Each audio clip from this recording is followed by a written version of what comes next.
नमस्कार, स्वागत है आपका शहर के number 1 channel city news Muzaffarpur में। मैं हूं आपके साथ आद्या सिन्हा। करवाऊंगी रूबरू शहर के तमाम ताजा खबरों से। खबरों पर नजर डालने से पहले आइए जान लेते हैं कौन कौन सी खबरें मुख्य समाचार में शामिल हुई है। बिहार विधान परिषद चुनाव के नामांकन में चुनाव आयोग की गाइडलाइन की उड़ी धज्जियां। नहीं दिखा मास्क और नहीं दिखा सोशल डिस्टेंसिंग। बेनीबाद ओपी के केवटेसा चौक के समीप पुल से अनियंत्रित ट्रक गिरी नदी में। एनडीए प्रत्याशी देवेश चंद्र ठाकुर समेत कुल 8 प्रत्याशियों ने विधान परिषद चुनाव में किया नामांकन। और विधानसभा चुनाव को लेकर जिलाधिकारी ने नोडल पदाधिकारियों के साथ समीक्षा बैठक की। तो ये थी आज के मुख्य समाचार। अब खबरें विस्तार से। बिहार विधान परिषद चुनाव को लेकर देवेश चंद्र ठाकुर समेत कुल 8 प्रत्याशियों ने अपना नामांकन पत्र दाखिल किया। तिरहुत स्नातक के 4 और शिक्षक निर्वाचन के 4 प्रत्याशियों ने नामांकन किया। शनिवार को विधान परिषद निर्वाचन के तिरहुत प्रक्षेत्र से स्नातक क्षेत्र में 4, वहीं शिक्षक निर्वाचन को लेकर 2 लोगों ने नामांकन किया। सबसे पहले लगातार 3 बार के विजेता जिन्होंने तिरहुत स्नातक निर्वाचन क्षेत्र में हैट्रिक लगाई है, देवेश चंद्र ठाकुर ने 4 सीटों में अपना नामांकन किया। इसके बाद स्नातक निर्वाचन क्षेत्र से प्रणय कुमार, देवेंद्र शाह और अरुण कुमार जैन ने अपना नामांकन प्रमंडलीय आयुक्त के समक्ष किया। देखिए, शिक्षकों की जितनी भी समस्याएं हैं, उन समस्याओं का समाधान जो पूर्व के प्रतिनिधि थे उन लोगों के द्वारा नहीं किया गया है। जितने भी संवर्ग के शिक्षक हैं, वो चाहे वित्त रहित विद्यालय के शिक्षक हों, महाविद्यालय के शिक्षक हों, या फिर जो कॉन्वेंट कॉलेजेज है उसके शिक्षक हों, या फिर माध्यमिक और उच्चतर माध्यमिक विद्यालय के शिक्षक हों, उत्क्रमित विद्यालय के शिक्षक हों, इन्हीं की भी समस्याओं का समाधान नहीं हुआ है। जो सेवा शर्त बनी है वो सेवा शर्त बिल्कुल डिफेक्टिव है, अधूरी है। और जो समान काम समान वेतन की लड़ाई चल रही थी, वो लड़ाई भी अधर में लटक गई है और उसकी भी पूर्ति नहीं हो पाई है। निश्चित रूप से एग्रीकल्चर यूनिवर्सिटी बगल में केंद्रीय विश्वविद्यालय बन चुका है, वहाँ के शिक्षकों को बिहार सरकार का जो बकाया उनको देना है वो बाकी है। इस तरह से जितने भी संवर्ग के शिक्षक हैं उनकी स्थिति बहुत खराब है। उसके अलावा जितना भी जो विश्वविद्यालय चल रहे हैं, विश्वविद्यालय की जितनी भी जनतांत्रिक इकाएँ हैं, वो सीनेट हो, सिंडिकेट हो, एकेडमिक काउंसिल हो, वो सब की बैठक नहीं हो रही है, उन सब का चुनाव लंबित है और विश्वविद्यालय मनमाने ढंग से बिना एक्ट स्टैट्यूट्स के चलाया जा रहा है। निश्चित रूप से ये सारी बातें बिहार के शिक्षा को गर्त में मिलाने जा रही है। इन्हीं बातों को लेकर और इस बात को लेकर कि अगर विकास होना है किसी मुल्क का, अगर विकास होना है किसी राज्य का, अगर समावेशी विकास होना है तो उसके लिए समावेशी शिक्षा आवश्यक है। और समावेशी शिक्षा देने के लिए पब्लिक फंडेड एजुकेशन सिस्टम को अगर मजबूत आप नहीं करेंगे, सार्वजनिक पैसे से चलने वाले संस्थाओं को अगर मजबूत नहीं करेंगे, तो निश्चित रूप से आप समावेशी विकास की बात जो आप कर रहे हैं वो बिल्कुल आप करना नहीं चाहते हैं, उस बात को वो आप कर रहे हैं। इसलिए इन्हीं बातों को लेकर हम लोग एक मिशन के तहत चुनाव में हैं और मजबूती के साथ हम लोग चुनाव लड़ने जा रहे हैं। क्या परिचय हुआ सर? मेरा नाम हुआ प्रोफेसर अरुण कुमार सिंह, पूर्व सीनेटर, BRA बिहार विश्वविद्यालय मुजफ्फरपुर। वहीं दूसरी ओर शिक्षक निर्वाचन क्षेत्र में 4 लोगों ने ही नामांकन दर्ज किया। सबसे पहले प्रोफेसर अरुण कुमार सिंह ने, वहीं दूसरे प्रोफेसर वीरेंद्र सिंह ने अपना नामांकन शिक्षक निर्वाचन हेतु दर्ज करवाया। तीसरी शशि कुमार सिंह ने, वहीं चौथे नंबर पर कृष्ण मुरारी मिश्र ने अपना नामांकन दर्ज करवाया। चुनाव आयोग के द्वारा जारी गाइडलाइन की बिहार विधान परिषद चुनाव के नामांकन के द्वारा सरेआम धज्जियां उड़ाई जा रही हैं। देखिए ये रिपोर्ट। पूरे बिहार में शनिवार को 983 नए कोरोना संक्रमित मिले हैं। इसके साथ ही राज्य में कोरोना संक्रमितों की संख्या बढ़कर 1,86,690 हो गई है। पर चुनाव आते ही लोगों में कोरोना का भय कहीं खत्म ही हो गया है। चुनाव आयोग कोरोना संक्रमण को लेकर गाइडलाइन भी जारी कर चुका है, पर समर्थकों को इस गाइडलाइन से कोई फर्क पड़ता नजर नहीं आ रहा है। शनिवार को तिरहुत प्रमंडलीय आयुक्त कार्यालय में बिहार विधान परिषद चुनाव को लेकर चल रहे नामांकन के दौरान सोशल डिस्टेंसिंग की जमकर धज्जियां उड़ाई गई। वहीं कितनों ने तो मास्क तक लगाना जरूरी नहीं समझा था, जबकि निर्वाचन आयोग का यह खास दिशा निर्देश मास्क को लेकर जारी किया गया था कि मास्क लगाइए और बूथ पर जाइए। विधानसभा चुनाव और स्नातक निर्वाचन के चुनाव का आगाज हो चुका है। चुनाव आयोग की जो गाइडलाइन कोरोना को लेकर आई है कि सोशल डिस्टेंसिंग का पूरा पालन किया जाएगा, मास्क और सैनिटाइजर का इस्तेमाल किया जाएगा, एक जगह पे ज़्यादा भीड़ सोशल गैदरिंग नहीं किया जाएगा, उसी का नज़ारा है ये। आप देख सकते हैं पूरी तरीके से भीड़ है, कितने लोगों के चेहरे पे मास्क तक नहीं है। क्या कारण है, मास्क क्यों नहीं लगाया अभी तक? मास्क क्यों नहीं, मास्क तो आए हैं लेकर के मास्क लगा रहे हैं। कहाँ लगाए हुए थे? मास्क क्यों नहीं लगाया आपने? मास्क क्यों नहीं लगाया है? अरे छुपिए नहीं, बताइए तो सही, क्या कारण है, क्यों नहीं लगाया मास्क? जी देख सकते हैं पूछे जाने पर मास्क लगाया जा रहा है। क्या लगता है आपको चुनाव आयोग की जो गाइडलाइन आई है उसका सही से इस बार के चुनाव में पालन हो पाएगा? क्योंकि कोरोना काल में ये पहला चुनाव है जो होने जा रहा है। अपने सहयोगी कुमार सोनू के साथ मैं संदीप कुमार, सिटी न्यूज मुजफ्फरपुर। वहीं जब पूरे मामले को लेकर सूचना एवं जनसंपर्क पदाधिकारी से पूछा गया तो उन्होंने बताया कि अगर इस प्रकार से हुआ है तो आवश्यक कार्रवाई की जाएगी। माध्यम से जो जानकारी मिली है तो उसकी जांच कराई जाएगी और निर्देश का जो कोविड कोरोना अनुपालन का जो गाइडलाइन है उसको अक्षरशः पालन करने हेतु निर्देशित किया गया है। उसके बावजूद यदि इस तरह के मामले सामने आते हैं तो उस पर हम लोग जाँच करा के देखते हैं और तत्पश्चात उस पर उचित निर्णय लिया जाएगा।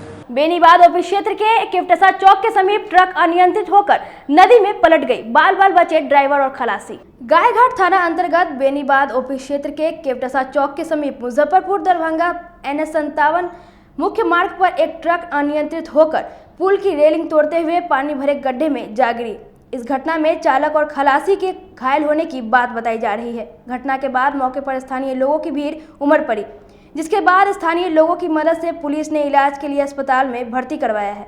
मामले की सूचना मिलते ही मौके पर बेनीबाद ओपी पुलिस पहुंचकर कार्रवाई में जुट गई। ओपी पुलिस ने बताया कि ट्रक लोडेड है और अनियंत्रित होने के कारण ये दुर्घटनाग्रस्त हो गई है। वहीं उन्होंने बताया कि चालक और खलासी जख्मी हैं, जिनका इलाज चल रहा है। लोडेड गाड़ी थी, गाड़ी का लगता है चक्का उड़ गया है, उसी से अनबैलेंस हुआ है, पानी में गिर गया। किसी तरह की कोई जान माल के नुकसान? हाँ, हल्का जख्मी है, ड्राइवर खलासी गया है इलाज में। क्या था ट्रक में, क्या था? त्रिपाल से ढका हुआ है, पता नहीं लग रहा है, लेकिन बताया जा रहा है कि सीमेंट उमेंट की बोरिया। अय्यापुर थाना क्षेत्र के झपहा से 4 दिनों से लापता बुआ और भतीजी का शव मिलने से पूरे इलाके में सनसनी फैल गई। शव घर के पीछे ही गड्ढे में मिला। परिजनों ने हत्या कर फेंक देने की आशंका जताई। 3 दिनों से गायब एक ही परिवार की 2 लड़कियों के शव मिलने के बाद से इलाके में सनसनी फैल गई है। शव घर के पीछे पानी से भरे गड्ढे में मिला है। शव मिलने के बाद ग्रामीणों में पुलिस के प्रशासन के खिलाफ आक्रोश दिखा, वहीं परिजनों का रो रो कर बुरा हाल है। दरअसल घटना अय्यापुर थाना क्षेत्र के उदन झपहा गांव की है, जहां एक ही परिवार की 2 लड़कियों के शव घर के पीछे पानी से भरे गड्ढे में मिले। दोनों की पहचान श्वेता कुमारी और डॉली कुमारी के रूप में हुई है। दोनों मृतक बुआ और भतीजी थी। 3 दिनों से दोनों अपने घर से लापता थी। घटना की सूचना पर अय्यापुर थाना की पुलिस ने परिवार एवं ग्रामीणों को समझाकर शवों को पोस्टमार्टम के लिए SKMCH भेज दिया। मेडिकल बोर्ड के समक्ष दोनों की शवों का पोस्टमार्टम होगा। वहीं मृतक के परिजन दशरथ भगत साजिशन हत्या कर पानी में फेंकने का आरोप एक व्यक्ति पर लगा रहे हैं। कुछ दिन पहले ही उनका उससे विवाद हुआ था। व्यक्ति ने धमकी भी दी थी। दशरथ भगत ने बताया कि 28 सितंबर से दोनों गायब थी। हम लोग अपने स्तर से खोजबीन कर रहे थे, FIR भी कराई। इस बीच शुक्रवार शाम को गांव के बच्चों ने हमारे घर के पीछे वाले गड्ढे में कुछ होने की जानकारी दी। जब ग्रामीणों ने जाकर देखा तो पाया कि दोनों श्वेता और डॉली हैं। इसके बाद पुलिस को जानकारी दी गई। 6:30 बजे में बच्चा मेरा गायब हो गया है ना, तो हम सोचे कि अगल बगल में होगा, आ जाएगा, लेकिन नहीं आया। उसके कल होकर के हमने FIR दर्ज किया अज्ञात पर, समझे। तो उसके बाद जैसे कि हम लोग अपना खोजबीन किए, कल आज सुबह तक ले भी खोजे हैं तो कुछ नहीं मिला। दोपहर में पता चला कि वहाँ पर दोपहर के बाद जैसे कि कुछ बतियाया बच्चे लोग, तो गए हम लोग देखने, तो वहाँ पर मुझे लाश मिला, समझे। क्या शंका क्या लग रही है? शंका सर किसी ने हत्या कर दिया साजिश के तहत। क्या बच्ची का लाश है? 2 बच्ची का लाश है सर, एक मेरा बेटी है और एक मेरा पोती है जी। क्या उम्र रही होगी इसकी? उम्र श्वेता बेटी का उम्र है 18 साल और डॉली कुमारी का पोती का उम्र है 14 साल। क्या लग रहा है शंका इसमें? शंका सर किसी साजिश के तहत मारा गया है। किसी को क्या कारण क्या लग रहा है? कारण कुछ हो गया कि सर आपसी में झंझट हुआ है, हमको शंका यही दब रहा है कि शंका को जी झंझट मेरे भाई से हुए थे। क्या नाम हुआ आपका? मेरा नाम दशरथ भगत हुआ। कहाँ घर है? झपा उदा। अच्छा, पता चला है सोमवार के दिन हुआ था घटना और मंगलवार के दिन पुलिस को जी हमने वहाँ आवेदन दिया गया था। जी। पुलिस की तरफ से किसी तरह की कोई कार्रवाई वही कहें कि आप कुछ पता बताइए, तो हम पता तो हमको किसी का नाम था नहीं कि हम उनको बतावेंगे, तो वो अपने तहकीकत कहें कि सर कीजिए। तो आज भी सर गए हैं तो वही बुलाए हमको कि तेलंगाना में आपका बच्ची है, सो आप वहाँ जाना पड़ेगा। तो वही एड्रेस हम लोग को निकलवाए उनसे, तब नहीं निकला। जो फ़ोन नंबर दिए थे वो फ़ोन नंबर गलत निकला, स्विच ऑफ बताया। तो हम वहाँ से चले आए घर आए तो सर गए पीछे तो पता चला कि लाश है। पुलिस मतलब घर के पीछे, मतलब घर के पीछे जो है डेड बॉडी मिला? जी क्या था? पोखर तालाब था कुछ? क्या नहीं सर, वो मिट्टी काटा हुआ हल्का सा पोखरे समझ लिया जाए। उसमें बच्चा डूब सकता है? उतना बड़ा बच्चा? हाँ सर, बच्चा डूब सकता है। माने अपने से तो नहीं सर, अपने से नहीं, कारण कि सारा व्यवस्था मेरा जो है कि घर के अंदर ही है, घर से बाहर कुछ नहीं है sir. City SP Rajesh Kumar ने बताया कि श्वेता कुमारी और डॉली दोनों बीते 28 सितंबर की सुबह से गायब थी। परिजनों ने अय्यापुर थाने में अज्ञात के खिलाफ एफआईआर भी कराई थी। पुलिस के मुताबिक शुरुआती जांच में लग रहा है कि मौत पानी में डूबने से हुई है। यदि डूबने से भी मौत हुई हो तो कैसे डूबी, इसकी भी जांच होगी। अन्य कारणों का भी पुलिस जांच कर रही है। को दो लड़कियां, एक 18 साल एक 14 साल के लगभग की है। बताया जा रहा है दोनों आपस में फुआ और भतीजी लगती हैं। उसका मिसिंग रिपोर्ट कराया गया था थाने में। आज उसके घर के बगल में ही कोई जेसीबी से गड्ढा पहले खोदा गया था, उसमें बरसात वाली पानी आ गई और उसी में से इन दोनों का डेड बॉडी बरामद हुआ है।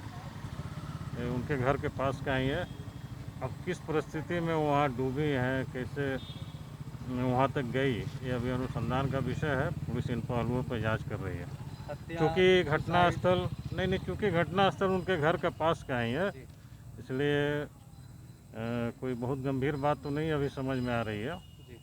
अब उनके परिजन से मिलकर हम लोग बात करते हैं तो कुछ बातें समझ में आएगी तो फिर बताया जाएगा। थाने में शिकायत किया गया था, किनके द्वारा जांच की जा रही थी? क्या शिकायत किया गया? इस संबंध में केस भी हुआ है ना। केस के बाद में इन्वेस्टिगेशन चल रहा था, उसी में आज इनका डेड बॉडी वहीं पास में ही मिला। डूबा हुआ पूरा बॉडी जो है फूल करके निकला है। कुछ अनुमान क्या लग रहा है? अनुमान तो अभी डूबने वाली बात ही है, अब कैसे डूबी है ये जांच का विषय है। कोई जख्म वगैरह शरीर पे या कहीं? ये तो पोस्टमार्टम के बाद ही स्पष्ट हो पाएगा। बोर्ड करेगी पोस्टमार्टम? मेडिकल बोर्ड के लिए हम लोगों ने लिखा है, डे लाइट में इसका पोस्टमार्टम कराया जाएगा। पोस्टमार्टम से ही क्लियर हो पाएगा कि और इसके पीछे कोई बात है या सिर्फ। सकरा थाना क्षेत्र के भुट्टा चौक के समीप सड़क किनारे अयाची ग्राम के युवक का शव मिलने से पूरे इलाके में सनसनी फैल गई। सकरा थाना क्षेत्र के मुजफ्फरपुर समस्तीपुर मार्ग के भुट्टा चौक के समीप सड़क किनारे एक युवक का शव मिलने से पूरे इलाके में सनसनी फैल गई। जानकारी के अनुसार शनिवार की दोपहर स्थानीय लोगों ने देखा कि सड़क किनारे एक युवक का शव पड़ा हुआ है, जिसके बाद लोगों ने इस घटना की जानकारी सकरा थाना पुलिस को दी। सूचना मिलने के बाद मौके पर पहुंची पुलिस ने छानबीन के बाद शव को पोस्टमार्टम के लिए SKMCH भेज दिया। मामले में सकरा थाना अध्यक्ष ने बताया कि एक युवक का शव बरामद किया गया है। मामला हत्या का लग रहा है। सभी बिंदुओं पर जांच पड़ताल किया जा रहा है। फिलहाल शव की पहचान नहीं हो सकी है। पहचान के लिए पूछताछ की जा रही है। आगे जो भी तथ्य सामने आएगी उसी के आधार पर कार्रवाई की जाएगी। इधर स्थानीय लोगों ने हत्या कर फेंक देने की आशंका जताते हुए बताया कि एक युवक का शव सड़क किनारे पड़ा हुआ देखा गया। युवक का दोनों पैर सिक्कर से बांधकर मुंह में कपड़ा डालकर हत्या की गई है, जिसकी सूचना पुलिस को दे दी गई है। फिलहाल आगे की जांच में पुलिस जुटी है। घुटी है यहाँ किसी ने मर्डर करके फेंक दिया है करीबन सुबह में। कितने बजे? लगभग वही 4-5-6 बजे से 3-4 बजे करीब में हुआ होगा ये सब। ऐसा? अच्छा, आप लोगों को कैसे मालूम हुआ यहाँ पे? यहाँ पर किसी ने गया होगा मछली उछली मारने की वजह से, तो देखा है यहाँ कुछ पड़ा हुआ है, तो हल्ला चिल्ला हुआ। फिर पुलिस को फ़ोन किया गया, पुलिस आया, फिर उसको बाद निकाला गया। जो लाश को कवर करके बना हुआ था प्लास्टिक में, निकालने के बाद उसको देखा गया तो एक लड़का का लाश पड़ा हुआ है, मुंह कवर करके बांधा हुआ, पैर में जंजीर है, हाथ बांधा हुआ है, ये सब है। अच्छा, तो अस्थायी मतलब स्थानीय लोगों ने ऐसे पुलिस को खबर किया। हाँ, स्थानीय लोगों ने तो छानबीन अभी हुई है कि नहीं इसके बारे अभी में? नहीं जी, पुलिस अपना प्रतिक्रिया कर रही है, प्रतिक्रिया। ठीक, क्या आपका नाम क्या है? हरिशरण पंडित। कौन सा जगह ये हो गया? ये भुट्टा चौक, बिशनपुर महानगर। उत्तर प्रदेश के हाथरस कांड के विरोध में जाप और कांग्रेस महिला मोर्चा के सदस्यों ने उत्तर प्रदेश के सरकार के खिलाफ प्रदर्शन किया। शनिवार को कंपनी बाग स्थित शहीद खुदीराम बोस स्मारक स्थल पर उत्तर प्रदेश में हुए हाथरस कांड को लेकर जिला जाप के कार्यकर्ताओं ने उत्तर प्रदेश सरकार के खिलाफ जमकर प्रदर्शन किया। साथ ही दोषियों को जल्द से जल्द फांसी देने की सजा की सरकार से मांग की। मौके पर जाप के नेता चुन्नू सिंह, अजय यादव, कार्यकारिणी जिला अध्यक्ष निखिल भारतीय, दिग्विजय कुमार, मुन्ना कुमार समेत दर्जनों कार्यकर्ता मौजूद रहे। प्रदर्शन कर रहे पार्टी के नेता चुन्नू सिंह ने कहा कि हाथरस कांड को लेकर पूरा देश थर्रासा गया है। आज उंगली उठ रही है योगी सरकार पर कि आरोपियों की अभी तक गिरफ्तारी नहीं हुई है। योगी सरकार पर सवाल खड़ा करते हुए बताया कि आखिर योगी सरकार क्या करना चाह रही है। उन्होंने प्रदर्शन के माध्यम से योगी सरकार तथा केंद्र सरकार पर गंभीर आरोप लगाते हुए कहा कि सरकार अगर जल्द गिरफ्तारी नहीं करती है तो जाप के नेता पूरे देश में आंदोलन कर। कांड हुई है, जो मनीषा को बलात्कार करके और जो हत्या किया गया है, आज पूरा देश जो है थर्रासा गया है। आज जो है उंगली उठ रही है योगी सरकार पर। ऐसे लोगों को आज भी अरेस्टिंग नहीं हुई है। सरकार क्या कर रही है, ये एक सवाल बन रही है। आखिर जो है योगी सरकार क्या करना चाहती है कि आज जो है जिस तरह से पहले उसको बलात्कार किया जाता है, फिर उसके बाद उसकी हत्या किया जाता है और उसको जो है प्रशासन के लोग, उसके गार्जियन को उसको लाश भी नहीं दिया जाता है और पुलिस जो है उसे जला देता है। आखिर सरकार क्या करना चाहती है?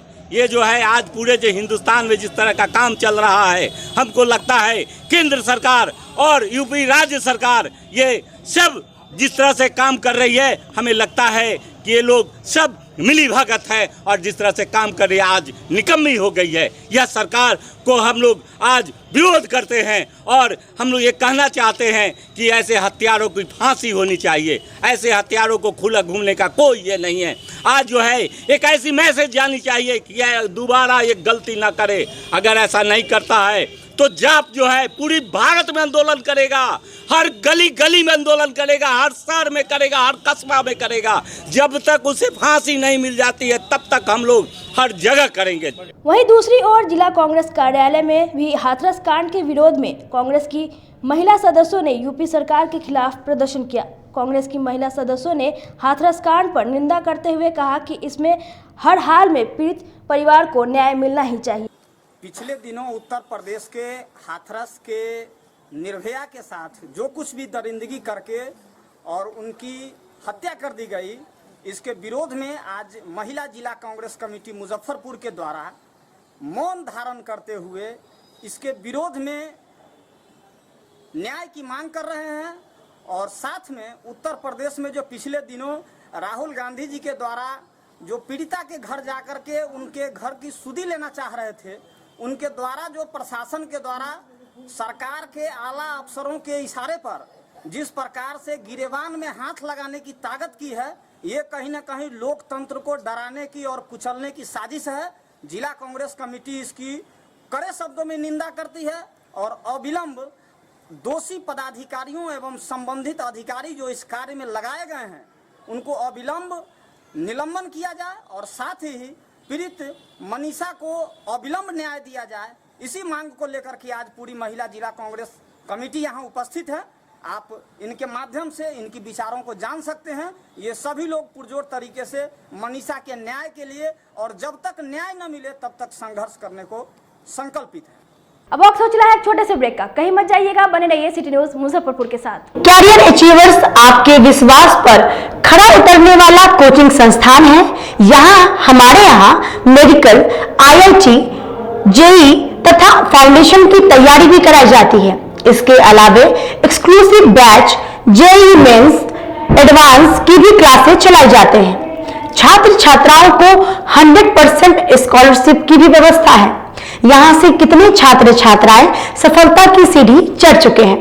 Classes taken by top mentors, तो हमारे यहाँ अवश्य पधारें। तो हमारा पता याद रखें, हमारा पता है career achievers, Mithanpura near north point school और हमारा कॉन्टेक्ट नंबर है 8002479735 या फिर आप हमें कांटेक्ट कर सकते हैं 8877430251 पर। सबसे बड़ी बात तो ये है कि हम चाहते हैं कि हमारे इस मिशन में हमारे बच्चे गंगा पार करके उस पार नहीं जा पाए। यही नहीं, मिशन तो तब सक्सेसफुल होगा जब गंगा पार के बच्चे यहाँ एडमिशन लेने के लिए मार करेंगे। इसी आशा के साथ इंस्टीट्यूट तो हम लोग चला रहे हैं, अपने बच्चों को खुश करने की कोशिश कर रहे हैं। बच्चों को मैंने यही कहा है, तुम अपना समय दो, मैं तुम्हें आसमान की बुलंदियों पर पहुंचा दूंगा। मुजफ्फरपुर की शान और अपने कलाकृतियों से बॉलीवुड के स्टारों में अपनी पहचान बना चुका बाबा की दुकान लहठी भंडार पिछले 50 वर्षों से आपके पसंद का ख्याल रखती है। यहाँ से लाह की बहुरानी सेट बॉलीवुड की स्टार ऐश्वर्या राय ने अपनी शादी में पहनी थी। यहाँ से राजनीतिक गलियारों के नामचीन चेहरों की दुल्हन भी सजी थी। हमारे यहाँ शादी सेट, बहुरानी सेट, जयमाला सेट, लाह के फैंसी आइटम कुशल कारीगरों द्वारा निर्मित कराई जाती है। इसके अलावा चूड़ा सेट, कंप्यूटर चूड़ा, कुंदन चूड़ा, वाटरप्रूफ चूड़ा, चुंदरी 3 बुंदिया, बंग बंगरी, हिंगलू, पात चूड़ा, जंगली चूड़ा का भी निर्माण अपने कारीगरों द्वारा कराती है। यही नहीं, लाह से बनी कान का टॉप्स, रिंग, नथ, गला का हार, मांग टीका, पेन स्टैंड, हाथी, बिछिया, ग्लास, करा भी बनाती है। तो एक बार हमारे यहाँ अवश्य पधारे। बाबा की दुकान लहठी भंडार, इस्लामपुर, मुजफ्फरपुर। हमारा कांटेक्ट नंबर है 9308620444। 40-50 साल से जो हमारी दुकान है, ये बाबा की दुकान लहठी भंडार, समझे ना, पुश्तैनी हम लोग का काम ही है। और हमारे यहाँ जो है जितने भी है, जैसे कि ऐश्वर्या राय के यहाँ लहठी गया, हमारा सचिन के यहाँ गया है, और आपके जो है तेज प्रताप सिंह, अभी लालू प्रसाद के लड़के की शादी हुई है, उसमें भी लहठी भेजा गया था। और हमारे यहाँ जो है ना बहुरानी सेट है, जैसे कि है कुंदन सेट है, और जैसे कि हम लोग जो डिज़ाइन जो है सेलेक्ट करते हैं जो लगन के ऊपर जो है, जैसे कि कस्टमर का चॉइस देखते हैं हम लोग हैं, उसी टाइप से हम लोग जो है माल तैयार करते हैं। और कलर है मैचिंग, हमारे यहाँ सबसे विशेषता है कि हर तरह के लहंगे का जो है ना मैचिंग तुरंत हैंड टू हैंड हम लोग लगा के दे देते हैं। हम पढ़ाते नहीं, हम बच्चों में विश्वास जगाते हैं। Christ Jyoti international school, based on CBSE curriculum with co-education. इस स्कूल में प्रत्येक विषयों के लिए अनुभवी शिक्षकों का समूह है। विद्यार्थियों को अलग से ट्यूशन पढ़ने की आवश्यकता बिल्कुल नहीं है। बच्चों को प्रत्येक विषयों के लिए अलग से अतिरिक्त कक्षाएं दी जाती हैं। साइंस और कंप्यूटर लैब की व्यवस्था के साथ उत्तम खेल कूद के लिए बड़ा सा कैंपस भी है। नर्सरी के बच्चों को खेल कूद की विधि से पढ़ाई जाती है। केंद्रीय माध्यमिक शिक्षा बोर्ड पर आधारित पाठ्यक्रम से कक्षा प्ले हाउस व नर्सरी से अष्टम वर्ग तक ये नामांकन प्रारंभ है। तो नामांकन के लिए तुरंत संपर्क करें। हमारा पता है Christ Jyoti international school, Dharmodaya स्थली, माधोपुर सुस्ता, मुजफ्फरपुर। के रूप में ज्वाइन किया क्राइस्ट ज्योति स्कूल को, और यहाँ की व्यवस्था, यहाँ के पेरेंट्स सारे लोग पूरी तरह से बच्चों की पढ़ाई के प्रति जो केयरलेस थे, मैंने उन्हें जागरूक करने की कोशिश किया और उस व्यवस्था को बदलने के लिए मैं हर संभव प्रयास करती हूँ। जहाँ तक हो पाएगा मैं इसे आगे बढ़ाऊँगी, इसे आगे बढ़ाना ही मेरा कर्तव्य है। ब्रेक के बाद आप तमाम दर्शकों का स्वागत है सिटी न्यूज मुजफ्फरपुर में। आइए रुक करते हैं अगली खबरों की ओर। समाहरणालय सभागार में जिलाधिकारी ने विधानसभा चुनाव को लेकर सभी नोडल पदाधिकारियों के साथ बैठक की। शनिवार को समाहरणालय सभागार में जिला निर्वाचन पदाधिकारी डॉक्टर चंद्रशेखर सिंह की अध्यक्षता में तमाम नोडल पदाधिकारियों के साथ समीक्षा बैठक की गई। बैठक का मुख्य मुद्दा कोविड कोषांग का गठन भी किया गया। साथ ही कोरोना संक्रमण के डर को खत्म कर चुनाव प्रक्रिया को सफल बनाने को लेकर चर्चा की गई। सभी मतदान केंद्रों पर thermal scanning, mask, sanitiser, gloves इत्यादि की पूरी व्यवस्था रहेगी। साथ ही चुनाव मतदान को लेकर मतदान प्रतिशत कैसे बढ़ाया जाए, इस पर भी चर्चा की गई। चुनाव आयोग के सामने इस बार चुनाव संपन्न कराने के मद्देनज़र सबसे बड़ी चुनौती जो है वो कोविड-19 प्रोटोकॉल को धरातल पर उतारना और उसका अनुपालन करवाना। इसी मद्देनज़र जिला निर्वाचन प्राधिकारी की अध्यक्षता में कोविड कोषांग का जो गठन किया गया है उसके प्राधिकारी, नोडल और वरीय प्राधिकारियों के साथ अन्य प्राधिकारियों की बैठक हुई, जिसमें विस्तृत विचार विमर्श किया गया कि लोगों के मन में जो डर है कोरोना के प्रति उसको कैसे दूर कराया जाए और साथ ही साथ पूरे निर्वाचन प्रक्रिया के हर स्तर पर कोरोना का जो गाइडलाइन है उसका अनुपालन कराने का निर्देश संबंधित अधिकारियों को दिया गया। व्यापक इस पर चर्चा हुई है और उसको धरातल पर उतारने के लिए जिला प्रशासन द्वारा हर संभव प्रयास किया जा रहा है। सारे बूथों को सैनिटाइज कराया जाएगा एक दिन पहले, थर्मल स्कैनर की व्यवस्था है, साथ ही सोशल डिस्टेंसिंग के लिए भी वॉलंटियर को प्रतिनिधित्व किया जा रहा है। हर स्तर पर कोरोना का जो प्रोटोकॉल है उसका अनुपालन के लिए विशेष निर्देश जिलाधिकारी के द्वारा इसमें दिए गए हैं। बिहार बाढ़ और कोरोना दोनों मुसीबतों से लड़ रहा है। ये बातें मुजफ्फरपुर पहुंचे जल संसाधन मंत्री संजय झा ने कही। मौजूदा समय में बिहार बाढ़ और कोरोना दोनों मुसीबतों से लड़ाई लड़ रहा है। बात करें मुजफ्फरपुर जिले की तो दूसरी बार आई बाढ़ ने लोगों की परेशानियों को बढ़ा दिया है। मुजफ्फरपुर के निचले इलाकों के साथ ही कुछ नए इलाकों में भी बाढ़ का पानी दोबारा आ गया है, जिससे खेतों में लगी धान की फसल पूरी तरह से बर्बाद हो गई है। अभी हम मौजूद है कुर्नी विधानसभा क्षेत्र के बंगड़ा बंसीधर गांव में। इस बाढ़ की वजह से ना ही ये खेतीबाड़ी कर पा रहे हैं, ना ही अपने घर बार को ठीक तरीके से चला पा रहे हैं। हमारे साथ मौजूद है यहाँ के एक स्थानीय, जिनसे हम जानना चाहेंगे कि अगल बगल के जो भी गांव है उन सभी गाँव की क्या स्थिति है। सर बताइएगा, अगल बगल जो भी गांव है उसकी क्या स्थिति है? इसमें मधुमन है, बछमन है, गरहुआ है, आपको परियां है, केरमा है, रामपुर है, केशवपुर है, आपका टरिया है, झिकटी है और मोहनपुर है, कुरहन्नी है, बंसी बंगरा है, आपका ये चंडाठी है, तुर्की है, जगन्नाथपुर है, गोवा है। ये सब एरिया इस क्षेत्र में, ये सारा एरिया जो है इसी इलाका में है, कुरहनी विधानसभा में, जिसमें हर लोगों का धान के बाढ़ की स्थिति क्या है? बाढ़ का स्थिति बहुत बुरा हाल है। जो आप लोग देख ही रहे हैं कि जो हम लोग का खेती किया हुआ चीज़ हम लोग डूब गए हर चीज़ से, जिसमें हम लोग का न रहने का साधन है न खाने का साधन है। हम लोग कहाँ रहेंगे, क्या करेंगे, हम लोग के बच्चे कहाँ रहेंगे, हम इस बात को हम लोग देख रहे हैं कि जो सरकार कितनी परेशानी हुई है इस बाढ़ से? जो भी बाढ़ आया है और आप लोगों की खेती बाड़ी डूब चुकी है, कितनी परेशानियों का सामना करना पड़ा आप लोग? बहुत परेशानी करना पड़ा। वहीं जब सिटी न्यूज की टीम ने जल संसाधन मंत्री संजय झा से बाढ़ को लेकर पूछा तो उन्होंने अनहोनी नहीं बताई। उनका कहना है कि अत्यधिक वर्षा के कारण ऐसा होना स्वाभाविक है। बाढ़ के बारे में जब प्रश्न करते हैं तो ये भी जानना चाहिए, बाढ़ जब आती है तो नेपाल के कैचमेंट में ज़्यादा बारिश, ये कोई अनहोनी बात नहीं है।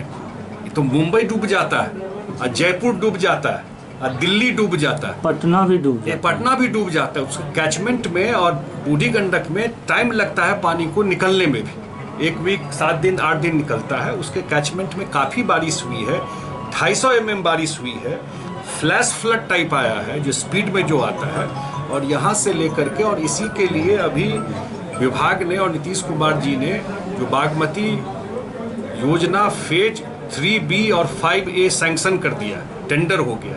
तो जो गाय घाट वो वाला एरिया है, वहाँ आने वाले टाइम में आपको वो ओपन एरिया था, वहाँ बांध नहीं बना हुआ, वो टूटा खुला हुआ था, तो उस पर काम शुरू हो जाए। बिहार के भवन निर्माण मंत्री डॉक्टर अशोक चौधरी और जल संसाधन मंत्री संजय झा ने एनडीए प्रत्याशी देवेश चंद्र ठाकुर के जीत की दावा की। शनिवार को इमलीचट्टी स्थित जिला जदयू कार्यालय में बिहार प्रदेश जदयू कार्यकारी अध्यक्ष डॉक्टर अशोक चौधरी, मंत्री भवन निर्माण और बिहार सरकार के जल संसाधन मंत्री संजय झा ने प्रेस वार्ता कर एनडीए प्रत्याशी तिरहुत स्नातक क्षेत्र से देवेश चंद्र ठाकुर की निर्विरोध विजय की कामना करते हुए बताया कि जब वे निर्दलीय जीत सकते हैं तो एनडीए प्रत्याशी के तौर पर तो वह निर्विरोध जीतेंगे।